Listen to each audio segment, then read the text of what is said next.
वक्त एक बड़ी खबर के साथ कर रहे हैं। बड़ी खबर बीजापुर से, जहां 1 करोड़ का इनामी नक्सली ढेर कर दिया गया है। नक्सली नरसिंहाचलम उर्फ सुधाकर ढेर कर दिया गया। नक्सलियों की केंद्रीय कमेटी का मेंबर था। छत्तीसगढ़ सहित कई राज्यों में वांटेड था। नक्सली के पास से ऑटोमेटिक हथियार जब्त किया गया है। नेशनल पार्क के जंगलों में सुरक्षा बलों से मुठभेड़ में यह नक्सली मारा गया है। तो यह बड़ी खबर इस वक्त हम आपको बता रहे हैं और ये बहुत बड़ी कामयाबी है। बसव राजू के बाद अगर कोई बड़ी कामयाबी है तो वो ये है, 1 करोड़ का इनामी नक्सली सिंहाचलम उर्फ सुधाकर को ढेर कर दिया गया है। 1 करोड़ रुपए का इनामी था क्योंकि वो सेंट्रल कमेटी का मेंबर था। और अगर आप छत्तीसगढ़ में या बाकी जगहों पर नक्सलियों का अगर आप उनका कैडर देखें तो सबसे पहले पोलित ब्यूरो, उसके अलावा फिर सेंट्रल कमेटी, और इस तरह से हायरार्की चलती है। नीलेश मेरे सहयोगी इस वक्त इस बड़ी खबर पर हमारे साथ जुड़ रहे हैं।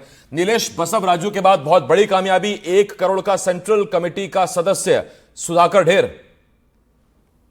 बिल्कुल, देखिए सुबह से एक जानकारी आई थी कि इंद्रावती और नेशनल पार्क इलाका जो है बीजापुर का, वहां पर एक मुठभेड़ चल रही है और उस मुठभेड़ में बड़ी सफलता मिली है सुरक्षा बल के जवानों को। डीआरजी का एक ऑपरेशन था, उनको सफलता मिली है। लेकिन अभी तक जब हम बातचीत कर रहे हैं तो अभी तक पुलिस की ओर से या सुरक्षा बल के जवानों की ओर से या सुरक्षा एजेंसियों की ओर से इस पर आधिकारिक जानकारी नहीं दी गई है कि जो इसका शव बरामद किया गया है वो कौन है। लेकिन जो सोर्सेस और बड़ी बड़ी पुख्ता सोर्सेस, जैसा कि बसव राजू के मामले में भी लगातार आ रहा था सामने, वैसे ही जो सोर्सेस हैं वो बता रहे हैं कि सुधाकर जो है वो मारा गया और उसकी बॉडी भी रिकवर कर ली गई है। अब सुधाकर कितना बड़ा नाम है इसका अंदाजा आप इस बात से लगाइए कि मेरे पास एक लिस्ट है मोस्ट टॉप जो 15 वो मोस्ट वांटेड नक्सली हैं देश के, उनमें सुधाकर को, मेरे पास जो लिस्ट है उसमें 14वां नंबर पे सुधाकर का नाम है।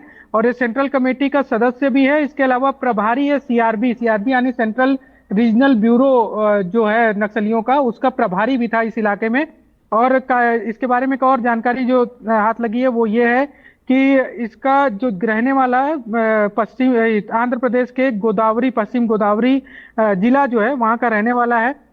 और इसको लेकर एक और जानकारी जो सुरक्षा बल के पास भी थी वो ये थी कि एक जो है मधुमेह की बीमारी यानी कि शुगर की बीमारी और घुटनों में दर्द की गंभीर बीमारी से जूझ रहा था।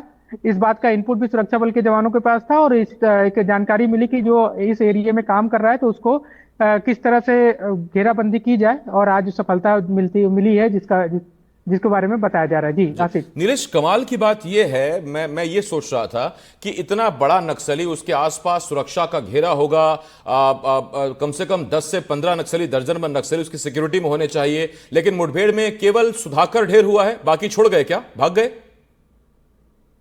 देखिए अभी तक सुरक्षा बल के जवानों की ओर से इसमें या फिर पुलिस की ओर से कोई आधिकारिक बयान आसिफ नहीं आया है। जब आधिकारिक बयान नहीं आया, मतलब अभी तक संख्या को लेकर आधिकारिक बयान नहीं आया। मुठभेड़ को लेकर आधिकारिक बयान आ चुका है लेकिन उसमें किसी संख्या का जिक्र नहीं है। तो ये जानकारी बिहाफ ऑफ सोर्सेज सबसे पहले, चूंकि ये आती है कि जब कोई बड़ा कैडर मारा जाता है तो उसकी सूचना पहले उत्साह में या फिर बता दी जाती है। तो उसमें सुधाकर के नाम की पुष्टि हुई है। लेकिन क्या संख्या सिर्फ 1 है या फिर इससे भी अधिक है, या फिर कई बार ऐसा होता है कि मारे तो ज्यादा जाते हैं, जैसे कि बसव राजू के केस में भी 27 बॉडी रिकवर की गई थी, लेकिन खुद नक्सलियों ने माना कि 28 लोगों को मारा गया था, 28 कैडर को मारा गया था, जिसमें से एक की बॉडी वो अपने साथ लेकर चले गए थे। तो ये संख्या जो है उस पर स्पष्टता बाद में आएगी। लेकिन ये आपका सवाल बिल्कुल एक जो है वो इस पर बिल्कुल जायज है कि इतना बड़ा कैडर सिर्फ अकेले रहा हो, ऐसा मुमकिन नहीं लगता। लेकिन जैसा कि पुलिस के पास भी इंफॉर्मेशन थी और हमारे पास भी जो जानकारी है, लिस्ट है, उसके मुताबिक ये घुटनों की गंभीर बीमारी से ग्रसित भी था।